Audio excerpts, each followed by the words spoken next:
Have you ever noticed yourself rereading a text message 20 times, trying to figure out if their tone changed? Or maybe a friend gets quiet for a day, and your mind immediately jumps to, I did something wrong. They're pulling away. Your chest tightens. You start replaying every recent conversation, searching for the moment you messed up. Here's the strange part. Most of the time, nothing is actually wrong, but your body doesn't know that. It's already bracing for goodbye. If this sounds familiar, you're not overreacting, and you're not too much. There's a real reason your mind does this, and by the end of this video, you'll understand exactly why and what to do about it. This fear has a name in psychology. It's often connected to something called an insecure attachment style, usually shaped in childhood.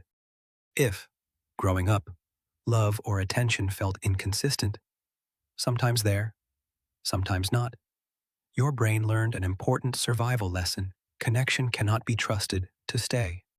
So, it built an early warning system, constantly scanning for signs of abandonment, even tiny ones like a delayed reply or a change in tone. Here's the part that matters. This isn't a character flaw. It's your nervous system doing exactly what it was trained to do. When you sense possible rejection, your amygdala, the brain's threat detector, fires the same way it would if you were in physical danger. Your heart rate rises, your stomach tightens, your thoughts start racing. Psychologically, losing connection once felt as dangerous as losing safety itself. Because as children, we depend on others for survival. Think of it like a smoke detector that's a little too sensitive. It's not broken. It's just calibrated to react to the smallest wisp of smoke because once, a long time ago, there really was a fire. The problem is, now it goes off even when someone's just making toast. Your fear of abandonment works the same way. It's protecting you from an old wound, using today's relationships as the trigger. So how do you turn down that sensitivity without shutting off your heart completely? Let's walk through 4 things that genuinely help. First, learn to name what's happening in the moment. When that wave of fear hits, pause and say to yourself, quietly, this is my abandonment alarm, not necessarily the truth. This works because it creates a tiny gap between the feeling and your reaction. Neuroscience shows that simply labeling an emotion, a practice called affect labeling, reduces activity in the amygdala almost immediately. You're not suppressing the fear, you're just reminding your brain that this is a familiar pattern, not a present emergency. Second, practice checking the evidence instead of the emotion. Ask yourself, what has this person actually done? Versus what am I imagining they'll do? Fear loves to skip straight to worst-case stories. But when you separate real behavior from anticipated behavior, you interrupt the spiral before it builds momentum. Over time, this teaches your nervous system that not every silence means danger. Third, and this one is powerful, start tolerating small moments of uncertainty on purpose. If someone takes a few hours to text back, resist the urge to seek instant reassurance. Sit with the discomfort for just a little longer than feels natural.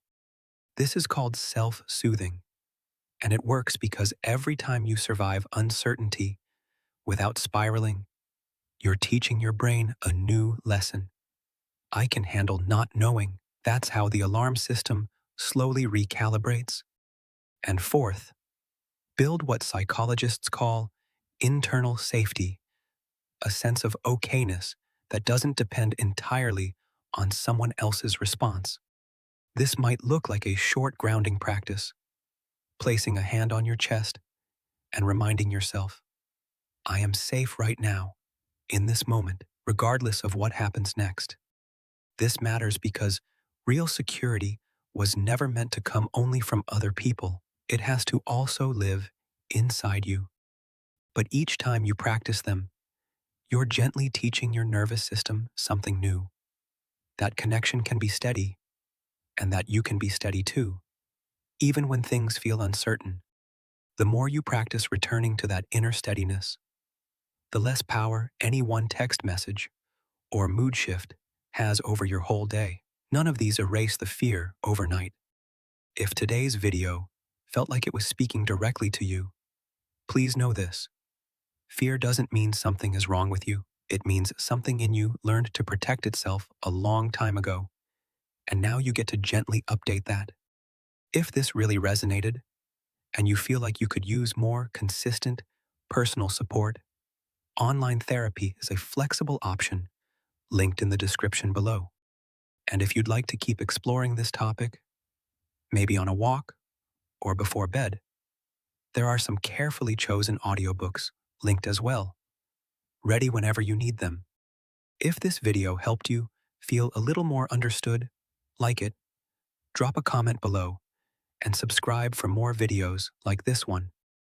And remember, you don't have to earn your place in someone's life. You're allowed to be loved, steadily, without having to hold your breath.